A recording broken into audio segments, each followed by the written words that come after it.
السلام علیکم ورحمۃ اللہ وبرکاتہ۔ سنو ڈیجیٹل میں آپ کا خیر مقدم ہے۔ ناظرین، آج ہم بات کریں گے غزوہ ہند، جو ایک مقدس مبارک پیشگوئی آپ صلی اللہ علیہ وسلم کی احادیث سے ثابت ہے۔ اس کے کانٹیکسٹ پہ بات کریں گے، اور اس پہ میں نے بہت سارے لوگوں کے ویلاگس بھی دیکھے، پھر اپنی ریسرچ کے مطابق احادیث کے کانٹیکسٹ میں، ہسٹورک پرسپیکٹو میں دیگر جو آرگومنٹس تھے وہ رکھے، اور سنو ڈیجیٹل نے ہمیشہ آپ کو تحقیق پر مبنی ایک جو ہے وہ توجیہ آپ کے سامنے پیش کی ہے، جس کے اندر بیلنسڈ اپروچ ہوتی ہے۔ تو غزوہ ہند جو ڈیبیٹیبل رہا ہے سوسائٹی کے اندر امنگ دا اسکالرز، ہر کسی نے اپنی اپنی انٹرپریٹیشن کی ہے، لیکن ہماری انٹرپریٹیشن وہی ہے جو اللہ اور اس کے رسول کی ہے اور جو ائمہ و محدثین کی ہے،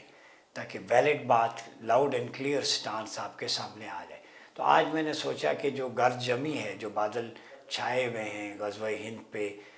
کنٹرڈکشن کے یا ڈسپیوٹ کے، وہ سارے چھٹ جائیں اور آپ کے سامنے ایک کلیئر ورژن سامنے آ جائے کہ غزوہ ہند کی حقیقت کیا ہے، اور وہ غزوہ کب ہوگا، اگر پہلے ہو چکا ہے تو کب ہوا، اور آنے والا غزوہ ہند جو ہے اس کے بارے میں آپ صلی اللہ علیہ وسلم کی جو پریڈکشنز تو ہیں، اس میں نو ڈاؤٹ اباؤٹ دیٹ، احادیث میں ملتی ہیں، لیکن اس کی امپلیکیشن کیا ہے، کون سا غزوہ ہے، کون سی افواج اس میں شریک ہوں گی، لیڈنگ رول کس کا ہوگا، پھر رسول اللہ صلی اللہ علیہ وسلم نے کس خطے کے بارے میں ٹھنڈی ہوائیں آنے کا ذکر کیا ہے، اور وہ کون سا ملک ہے جو ہجرت کے نتیجے میں وجود میں آیا، جس نے کفار و مشرکین سے جو ہے وہ آزادی حاصل کی۔ تو یہ اس کانٹیکس میں بات کریں گے، اور یہ بھی کہ وہ کون سا ملک ہے، کہ وہ کون سا خطہ ہے جو خالصاً توحید اور رسالت کے نام پر، یعنی اسلام کے نام پر وجود میں آیا۔ تو جس نظریے پہ وجود میں آیا، یعنی اسلام کا نظریہ، تو وہی خطہ ہے، وہی ٹیریٹری ہے کہ جو اس غزوے کے لیے تیار ہوگی، اور وہ سمجھیں وہ لیبارٹری ہے، وہ ایک بیس کیمپ بننا تھا جس نے اینڈ آف ٹائم تک ان چیزوں کو لے کے چلنا تھا۔ تو آج کا موضوع غزوہ ہند پہ ہے، اور میں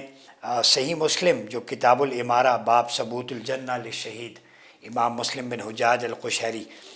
یہ صحیح مسلم میرے سامنے ہے بالکل ہاتھ میں، تو احادیث کی کتابیں میرے سامنے پڑھی ہیں، نوٹس لے کے میں آیا ہوں۔ پہلی جو روایت میں آپ کے سامنے فضیلت جو جہاد کی ہے اس کے بارے میں رکھوں گا، کہ حضرت ابو بکر بن ابو موسیٰ اشعری رضی اللہ تعالیٰ عنہ بیان کرتے ہیں کہ میں نے اپنے والد کو فرماتے ہوئے سنا، اس حال میں کہ وہ دشمن کا مقابلہ کر رہے تھے، فرما رہے تھے کہ رسول اللہ صلی اللہ علیہ وسلم نے فرمایا، بے شک جنت کے دروازے تلواروں کے سائے تلے ہیں، یعنی ڈورز آف دا ہیون، وہ جو ہیں وہ شیڈو ہے ان پہ تلواروں کا، سورڈز کا، تو تلواروں کے سائے تلے جنت کے دروازے ہیں۔ یہ سن کر ایک پراگندہ مفلوق الحال شخص کھڑا ہو گیا، اور اس نے کہا، اے ابو موسیٰ، کیا یہ بات تو نے اللہ کے رسول صلی اللہ علیہ وسلم سے خود سنی ہے؟ تو آپ نے فرمایا، ہاں میں اس کا عینی شاہد ہوں، آپ صلی اللہ علیہ وسلم نے ایسے ہی فرمایا ہے کہ جنت کے دروازے تلواروں کے سائے تلے ہیں۔ تو پھر وہ شخص اپنے ساتھیوں کے ہمراہ پلٹا اور انہیں الوداعی سلام کہا، اور پھر اپنی تلوار کی نیام کو توڑ کر پھینک دیا اور تلوار لے کر دشمن کی صفوں میں گھس گیا۔ یہ مسلمان کفار کا مقابلہ کر رہے تھے، اور لڑتے ہوئے شہید ہو گیا۔ یعنی یہ بشارت سن کے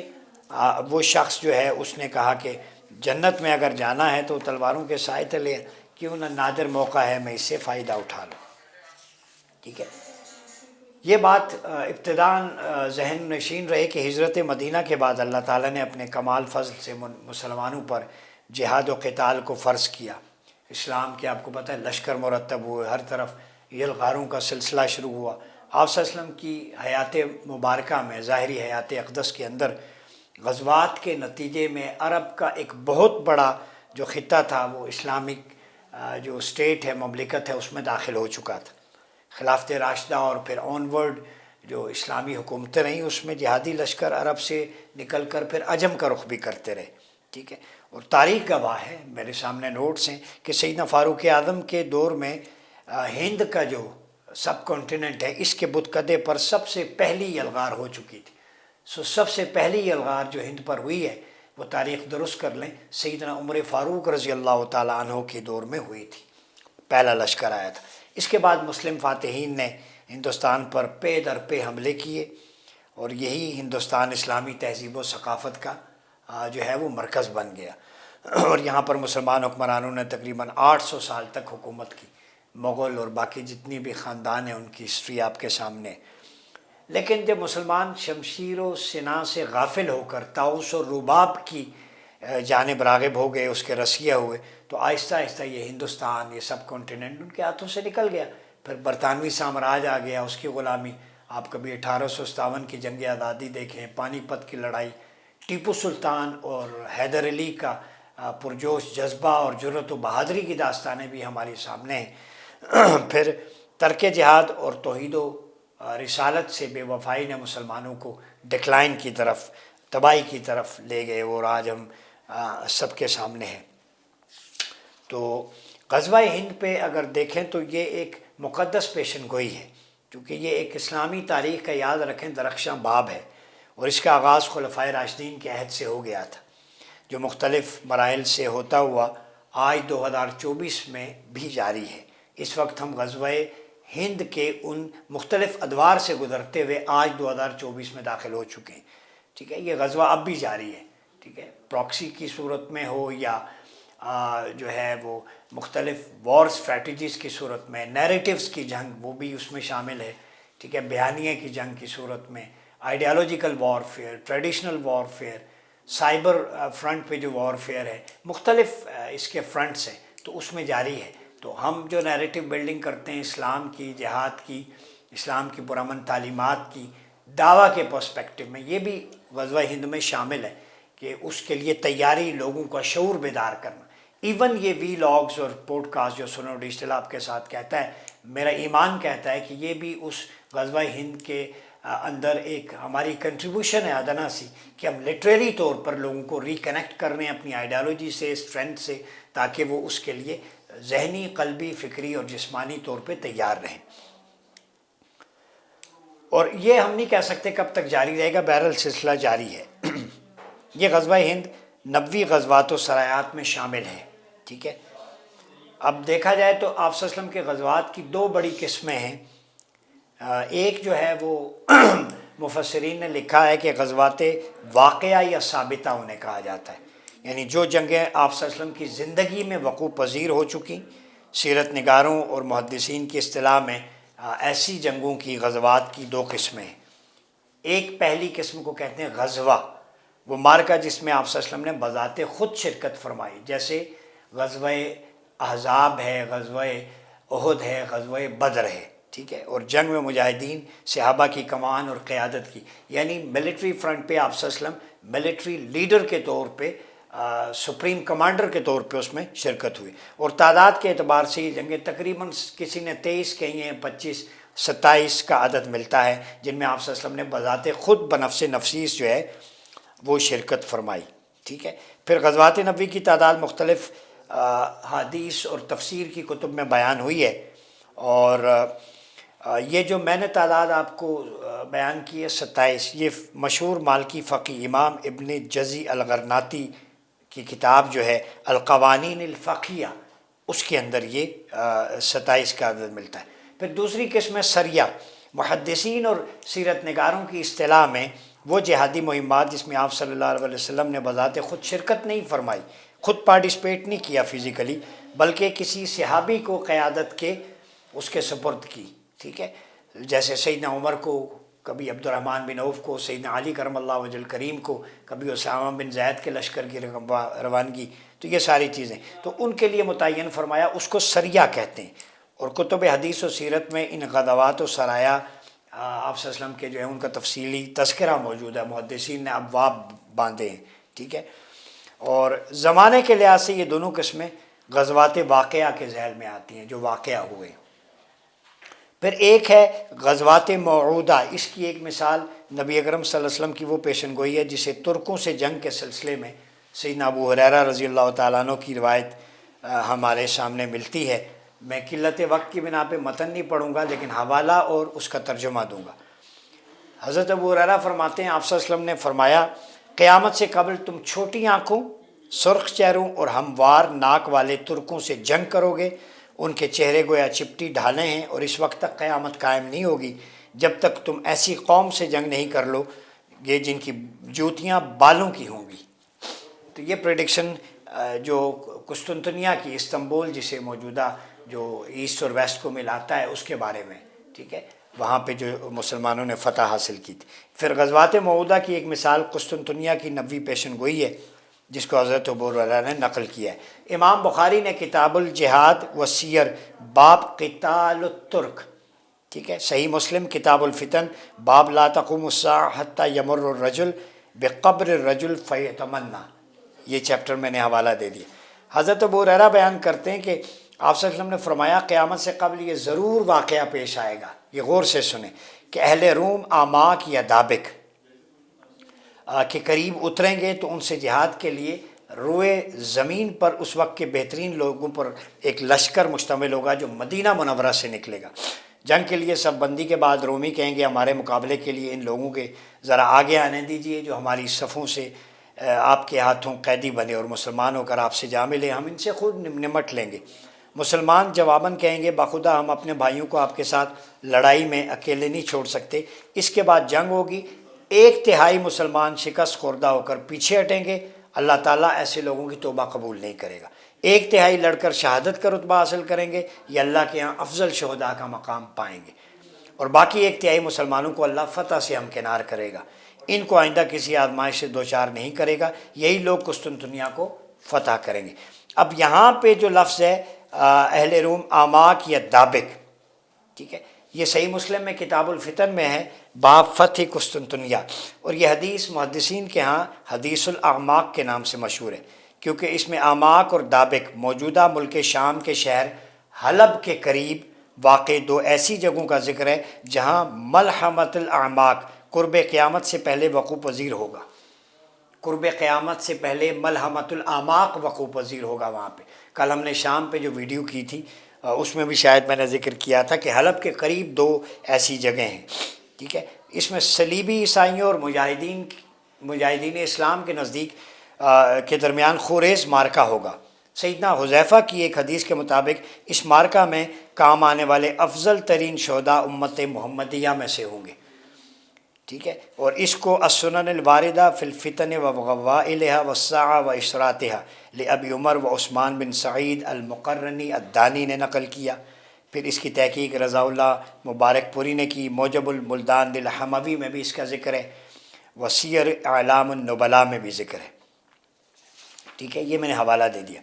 کفار کے خلاف نبوی غزوات سرکار دو عالم کی قیادت میں شرکت کے لیے صحابہ بے پناہ شوق اور جذبہ رکھتے، مر مٹنے کو، سب کچھ لٹانے کو تیار ہوتے حضور کی ذات پر، ٹھیک ہے۔ ایسا شوق جو ہے وہ ایمان کا تقاضا بھی تھا اور حب رسول کی علامت بھی تھی کہ نبی پاک صلی اللہ علیہ وسلم کے عہد مبارک کے بعد جب آپ کی قیادت میں جہاد حاصل کرنے کا موقع نہ ملا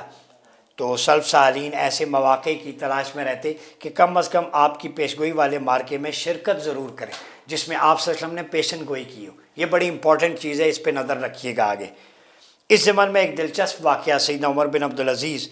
کے چچا زاد برادر نسبتی اور مشہور تابعی جو کمانڈر بھی تھے حضرت مسلمہ بن عبد الملک کے بارے میں ہے کہ ان کے بارے میں لکھا گیا، تاریخ کتب حدیث میں نقل ہوا ہے کہ حضرت عبداللہ بن بشر بن شخمی غنوی اپنے والد بشر رضی اللہ تعالیٰ عنہ سے ایک حدیث بیان کرتے ہیں کہ انہوں نے رسول اللہ صلی اللہ علیہ وسلم کو ارشاد فرماتے ہوئے سنا قسطنطنیہ کا شہر ضرور فتح ہوگا۔ آج استنبول دیکھیں، اسلامک کلچر اور سویلائزیشن کا ایک ایکسپینشن ہے، وہاں پہ جو آیا صوفیہ دیکھیں آپ، حضرت ایوب سلطان میزبان رسول حضرت ایوب انصاری رضی اللہ تعالیٰ عنہ کا مزار اقدس ہے وہاں پہ، تو وہ اینٹیسپیشن پوری ہوئی۔ اس فاتحانہ مہم کا امیر لشکر بہترین امیر اور مجاہدین لشکر بہترین لشکر ہوگا، اور یہ لشکر میں حضرت ابو ایوب انصاری رضی اللہ تعالیٰ عنہ تھے، آپ نے جامع شہادت نوش کیا، اور یہ پہلا لشکر تھا جس کے بارے میں بشارت ہے۔ بعد میں بھی جاتے رہے جو تھے لشکر وہاں پہ اس کو مارکہ آرائی کے لیے۔ پھر غزوہ ہند میں امام بہقی نے ابو ہریرہ کی جو روایت نقل کی ہے، ابو اسحاق فزاری کا قول ہے کہ انہوں نے حدیث سنی تو ابو داؤد سے اپنی اس خواہش کا اظہار کیا کہ کاش مجھے رومیوں کے ساتھ ساری زندگی جنگ و جہاد میں گزرتے ہوئے عمر کے بدلے میں ہندوستان کے خلاف نبوی پیشن گوئی کے مطابق جہادی مہم میں حصہ لینے کا موقع مل جاتا۔ ٹھیک ہے، یہ کون کہہ رہا ہے؟ یہ امام بہقی نے ابو ہریرہ سے جو روایت نقل کی ہے، اس میں ابو اسحاق فزاری رحمہ اللہ ان کا قول ہے، اور یہ جناب اس کا حوالہ اگر میں دیکھوں تو السنن الکبریٰ، اس کے اندر بھی یہ حوالہ موجود ہے۔ تو ہندوستان کے خلاف جو نبوی پیشن گوئی ہے غزوہ ہند کے حوالے سے، امام ابو اسحاق فزاری کہتے ہیں کہ کاش مجھے ساری عمر کا موقع مل جاتا، میں اس پیشن گوئی کے مطابق اس لشکر میں حصہ لیتا۔ تو اس عظمت کے پیش نظر آپ اندازہ لگائیں، ان مناقب میں فضیل بن ایاس کے اس خواب سے بھی لگایا جا سکتا ہے جو امام ذہبی نے سیر اعلام النبلاء میں نقل کیا ہے، اور امام جو ذہبی ہیں بہت مستند امام ہیں حدیث کے اندر، اور جو امام سیر اعلام النبلاء میں جو نقل ہوا ہے وہ یہ ہے کہ انہوں نے خواب میں دیکھا آپ صلی اللہ علیہ وسلم کی مجلس لگی ہوئی ہے اور آپ کے پہلو میں ایک نشست خالی ہے، تو میں نے اسے موقع نادر سمجھا، غنیمت سمجھتے ہوئے اس پر بیٹھنے کی کوشش کی، تو آپ صلی اللہ علیہ وسلم نے یہ کہتے ہوئے منع فرمایا کہ یہ نشست خالی نہیں بلکہ ابو اسحاق فزاری کے لیے مخصوص ہے۔ یعنی ابو اسحاق فزاری نے خواہش کا اظہار کیا کہ میں غزوہ ہند میں لڑتا ہوا آپ صلی اللہ علیہ وسلم کی پیشن گوئی کے مطابق اس لشکر میں شامل ہوتا، تو اس خواہش پہ آپ صلی اللہ علیہ وسلم نے جو ساتھ نشست تھی فرمایا یہ ابو اسحاق فزاری کی۔ تو خواہش جہاد کی یا غزوہ ہند کی، اس کی خواہش کرنا، اس کا آپ صلی اللہ علیہ وسلم نے جو ریوارڈ دیا خواب میں کہ وہ نشست اس شخص کے لیے ہے کہ جو خواہش کا اظہار کرے۔ یہاں لوگ اس کا تمسخر اڑاتے ہیں، اس حوالے سے ذرا محتاط رہنا چاہیے۔ اب میں مختصراً جو نبوی پیشن گوئیاں ہیں غزوہ ہند کے حوالے سے وہ آپ کے سامنے پیش کرتا ہوں۔ ایسی احادیث نبویہ کی تعداد 5 ہے جن کے راوی میں بتا دوں جو غزوہ ہند سے متعلق ہے۔ ابو ہریرہ رضی اللہ تعالیٰ عنہ جن سے 2 حدیثیں مروی ہیں، صوبان رضی اللہ تعالیٰ عنہ اور ابی ابن کعب جو حافظ قرآن بھی ہیں، اور تبع تابعین میں سے صفوان بن عمر رضی اللہ تعالیٰ عنہ ان سے مروی ہیں۔ ٹھیک ہے، ان کی تخریج کتب حدیث اور محدثین کے حوالے موجود ہیں الحمدللہ۔ ابو ہریرہ کی پہلی حدیث جسے مسند احمد میں ذکر کیا ہے، البدایہ و نہایہ میں ابن کثیر نے اخبار عن الغزوہ ہند، یہ پڑھا کریں نا، حدیث کی کتابیں حوالے دے رہا ہوں جو مذاق اڑاتے ہیں اس کا، بقول ابن کثیر بالفاظ، صرف امام احمد نے بھی اس کو نقل کیا ہے کہ میرے آقا صلی اللہ علیہ وسلم نے بیان کیا ہے، ابو ہریرہ فرماتے ہیں کہ اس امت میں سندھ اور ہند کی طرف لشکروں کی روانگی ہوگی، اگر مجھے کسی ایسی مہم میں شرکت کا موقع ملا، شریک ہو کر شہید ہو گیا تو ٹھیک، اگر غازی بن کر لوٹا تو میں ایک آزاد ابو ہریرہ ہوں گا جسے اللہ تعالیٰ نے جہنم سے آزاد کرایا۔ یہ سیدنا ابو ہریرہ فرما رہے ہیں۔ ٹھیک ہے، امام احمد بن حنبل نے اپنی مسند میں اور امام ابن کثیر نے انہی کے حوالے سے بدایہ میں نقل کیا ہے۔ پھر امام نسائی نے اسی حدیث کو اپنی کتاب السنن المجتبہ اور السنن الکبریٰ دونوں میں انہی الفاظ کے ساتھ کیا ہے کہ آپ صلی اللہ علیہ وسلم نے ہم سے غزوہ ہند کا وعدہ فرمایا۔ سیدنا ابو ہریرہ فرماتے ہیں کہ اگر میں اس میں شریک ہو جاؤں، جان مال خرچ کروں، اگر قتل ہو گیا تو افضل شہداء میں، اگر لوٹ آیا تو ابو ہریرہ آزاد ہوگا۔ یعنی کتنی بڑی پریڈکشن ہے یہ۔ مسند احمد، مسند ابو ہریرہ، البدایہ والنہایہ، الاخبار عن غزوۃ الہند یہ حوالہ ہے۔ پھر مسند احمد تحقیق و شرح لأحمد الشاکر، السنن المجتبہ کتاب الجہاد باب غزوہ ہند، السنن الکبریٰ للنسائی باب غزوہ ہند، یہ حوالے میں تو آپ کو دے رہا ہوں۔ جو پھر ہندوستان کی سب مشرق و علاقہ جو ہے اس میں جو جنگ ہوگی اس میں شریک ہوں۔ پھر امام بہقی نے یہ روایت دلائل النبوہ میں ذکر کی، امام سیوطی نے خصائص الکبریٰ میں اس کو نقل کیا۔ کون کون سے حوالے ریجیکٹ کریں گے وہ لوگ جو اس کا تمسخر اڑاتے ہیں۔ پھر امام احمد نے مسند میں لکھا فَإِنَّ اسْتَشْهَدْتُ كُنْتُ مِنْ خَيْرِ الشُّهَدَاء کہ میں بہترین شہداء میں جو اس میں شہید ہو گیا۔ پھر شیخ احمد شاکر نے رحمہ اللہ نے اس سند کو صحیح قرار دیا ہے۔ ٹھیک ہے، پھر آگے اگر دیکھیں کہ حضور کے آزاد کردہ غلام صوبان کی روایت ہے کہ میری امت میں 2 گروہ ہوں گے جنہیں اللہ آگ سے محفوظ رکھے گا، ایک گروہ ہندوستان پر چڑھائی کرے گا جو دوسرا عیسیٰ ابن مریم کے ساتھ ہوگا، وہ اینڈ آف ٹائم میں دجال کے ساتھ خروج میں۔ پھر ناصر الدین البانی، امام احمد، امام نسائی نے السنن المجتبہ میں اس کو صحیح قرار دیا ہے۔ اسی طرح السنن الکبریٰ میں ابن ابی عاصم نے کتاب الجہاد میں سند حسن کے ساتھ، ابن عدی نے کامل فی الضعفاء الرجال میں، معجم الاوسط میں، ابن کثیر نے بدایہ و نہایہ نے امام دیلمی نے مسند فردوس میں، امام سیوطی نے جامع الکبیر میں، امام مناوی نے جامع الکبیر کی شرح فیض القدیر میں، امام بخاری نے تاریخ الکبیر میں، امام مزنی نے تہذیب الکمال میں، اور ابن عساکر نے تاریخ دمشق میں اس روایت کو نقل کیا ہے جو غزوہ ہند سے متعلق ہے۔ پھر ابو ہریرہ کی دوسری حدیث، ایک لشکر ہندوستان سے جنگ کرے گا، اللہ ان مجاہدین کو فتح عطا کرے گا، حتیٰ کہ وہ مجاہدین ان ہندوؤں کے بادشاہوں حاکموں کو بیڑیوں میں جکڑ کر لائیں گے، اللہ اس عظیم جہاد کی برکت سے ان مجاہدین کی مغفرت فرما دے گا۔ جب وہ مسلمان واپس پلٹیں گے تو عیسیٰ ابن مریم کو شام میں پائیں گے۔ حضرت ابو ہریرہ نے فرمایا اگر میں وہ غزوہ پایا تو اپنا نیا اور پرانا سب مال بیچ دوں گا، اس میں شریک ہوں گا۔ ٹھیک ہے، تو یہ ساری تو روایات کرنے کے بعد حضرت کعب کی روایت ہے کہ بیت المقدس کا ایک بادشاہ ہندوستان کی جانب ایک لشکر روانہ کرے گا، مجاہدین سرزمین ہند کو پامال کریں گے، خدانوں پر قبضہ کریں گے۔ ٹھیک ہے، پھر ہندوستان کے بادشاہوں کو بیڑیوں میں جکڑ کر روبرو پیش کیا جائے گا، پھر مشرق و مغرب کا سارا علاقہ فتح ہوگا اور دجال کے خروج تک ہندوستان میں وہ قیام کریں گے۔ ٹھیک ہے، الکتاب الفتن میں نعیم بن حماد نے اس کو نقل کیا ہے، اور پھر صفوان بن عمرو کی روایت ہے، میری امت کے کچھ لوگ ہندوستان سے جنگ کریں گے، اور آپ صلی اللہ علیہ وسلم فرمایا میری امت کے کچھ لوگ ان کو فتح ہوگی، وہ بیڑیوں کو، بادشاہ کو بیڑیوں میں جکڑ کے لائیں گے۔ ٹھیک ہے، اب اس کے اشارات آخر میں آپ کو بتا دوں کہ آپ صلی اللہ علیہ وسلم نے یہ جو پریڈکٹ کیا ہے نا، اس کے حوالے سے اس کی میں یہ بتا دوں کہ سندھ کا وجود جو ہے، آپ صلی اللہ علیہ وسلم کے زمانے میں ایک خطہ موجود تھا سندھ، جو تقریباً موجودہ پاکستان کے نام سے جانا جاتا ہے، حضور کے دور میں بھی یہ تھا۔ ٹھیک ہے، اور صحابہ کرام کو آپ کی سچائی پر پختہ یقین تھا، اور پھر ہندوستان کا وجود بھی روئے زمین پر موجود تھا جب حضور علیہ السلام کا دور تھا۔ ٹھیک ہے، سندھ عرب کے پڑوس میں ہے، اور اس پر چڑھائی غزوہ ہند سے پہلے ہوگی۔ یہ حدیث جس میں غزوہ ہند و سندھ دو غزوے ہیں ان کا ذکر ہے، یہ اشارہ بھی ملتا ہے کہ سندھ کا علاقہ عرب کے پڑوس میں واقع ہے، نیز یہ کہ غزوہ سندھ غزوہ ہند سے پہلے ہوگا۔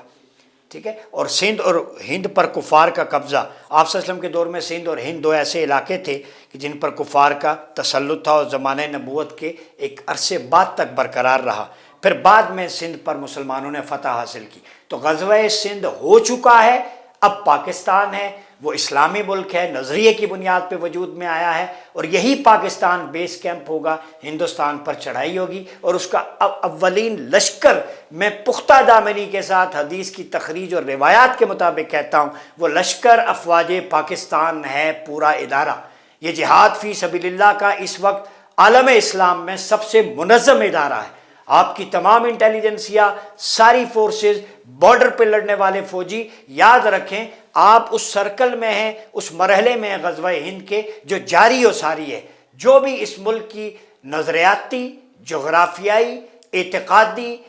سرحدوں کی حفاظت میں اپنے قلم کے ذریعے، زبان کے ذریعے، اسلحے کے ذریعے، ہتھیار کے ذریعے حفاظت کر رہا ہے اور اسلام کی مدد و نصرت کر رہا ہے، یہ بارڈر پہ فوجی جہاں پہ کھڑے اپنا سینہ پیش کرتے ہیں، اسی کی وجہ سے ملک کے اندر امن ہے۔ 5 وقت اذانیں ہوتی ہیں، نمازیں ہوتی ہیں، درس و تدریس ہے، رمضان کے روزے ہیں، مسلمان آزادانہ اپنی اسلامی تہذیب و ثقافت اور تعلیم کے مطابق گزارا کرتے ہیں۔ اس کی بنیادی وجہ یہ ہے کہ آپ کا دفاع مضبوط ہے۔ تو اس جنگ کے اندر پاکستان کا ہر شہری کی ذمہ داری ہے کہ غزوہ ہند میں اپنا کردار ادا کرے، اپنا قلم کے ذریعے سائبر سولجر بن جائیں، سوشل میڈیا پہ اس کو وائرل کریں، سوشل میڈیا پہ اسلامی تہذیب و ثقافت اور جہاد کی اہمیت اور افواج پاکستان کا کردار جن کے بارے میں نبوی پیشن گوئی ہے اس کو آگاہ کریں۔ اور آپ صلی اللہ علیہ وسلم ان حقائق سے آگاہ تھے،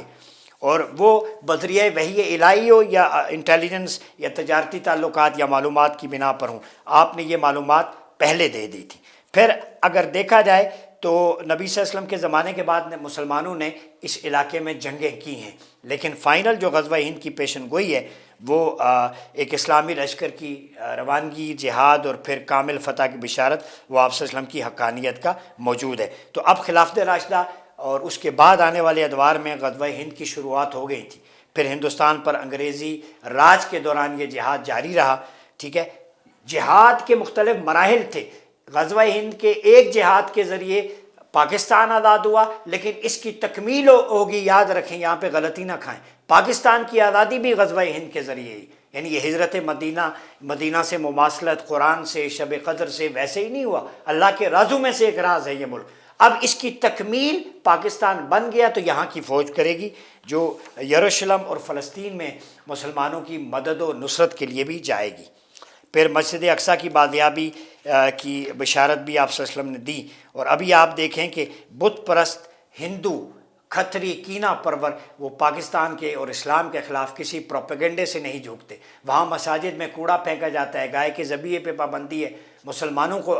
مطلب ایک انسان نہیں سمجھا جاتا۔ تو اس ساری مظلومیت کا خاتمہ وہ افواج پاکستان کے ذریعے ہوگا۔ لہذا آپ صلی اللہ علیہ وسلم کی ان پریڈکشن کو غنیمت جانیں اور اس پہ عمل کریں۔ اور آپ صلی اللہ علیہ وسلم نے غزوہ ہند کے بارے میں فرمایا وعدنی، کہ مجھ سے وعدہ کیا ہے، ٹھیک ہے، اور وعدہ اللہ رب العزت کا ہے، اللہ کا وعدہ ہے، حضور کا بھی وعدہ ہے، اللہ کا بھی وعدہ ہے غزوہ ہند کے بارے میں، ٹھیک ہے۔ اور یہ جہاد اور غزوہ ہند میں مال خرچ کرنا، اپنی جان اور سامراجی طاقتوں کے خلاف کھڑا ہونا، آخری جنگ میں جو بشارت ہے وہ میں نے آپ کے سامنے رکھی۔ لہذا غزوہ ہند کی فاتح فوج کی قیادت افواج پاکستان کے پاس ہوگی، اس کو غنیمت جانیں، کسی دشمن کے پروپیگنڈے میں نہ آئیں۔ یہ میرے پاس پورے کے پورے میں آج نوٹس بھی دکھانا چاہوں گا، احادیث کے ریفرنسز، یہ میرے پاس آرٹیکلز، یہ احادیث کی کتابیں میں لے کے آج آیا ہوں آپ کے لیے۔ مطلب اس سارے سینیریو کا یہ تھا کہ ہم ہوا میں بات نہیں کرتے، جو بات ہے ثبوت کے ساتھ، نوٹس کے ساتھ کی جاتی ہے۔ تو افواج پاکستان جو ایک جغرافیائی محاذ پر، نظریاتی محاذ پر کھڑی ہے، پاکستان کے ہر شہری کا یہ ذمہ داری ہے کہ آپ صلی اللہ علیہ وسلم کی بشارت ہے، جب اللہ رسول کا وعدہ ہے پھر گھبرانے کی ضرورت نہیں ہے۔ ہم سب نے مل کے اس ملک میں امن، خوشحالی اور ترقی قائم کرنی ہے، اتنا مضبوط ہو جائے کہ دشمن میلی آنکھ سے نہ دیکھ سکے، پھر ہم آپ صلی اللہ علیہ وسلم کی بشارت کے مطابق ہندوستان کو فتح کرنے کے بارے میں اور اس کے لشکر کو جو ہے بادشاہ کو بیڑیاں ڈال کے لانے کے بارے میں سوچیں۔ تو اپنی فالٹ لائنز، پولرائزیشن ختم کریں، کتاب سے تعلق قائم کریں۔ سنو ڈیجیٹل ہمیشہ آپ کو تاریخ کا، قرآن کا، حدیث کا، محدثین کا وہ چہرہ بھی دکھاتا ہے جس پر شاید آج گرد پڑ چکی تھی، کتابوں سے نکال کے، عرق ریزی کر کے، نوٹس لے کے آپ کے سامنے پیش کرتے ہیں تاکہ اپنی راہ عمل متعین کریں۔ اپنا بہت خیال رکھیے گا۔ اپنے میزبان ڈاکٹر عمر ایاز عباسی کو اجازت دیجیے۔ اللہ حافظ۔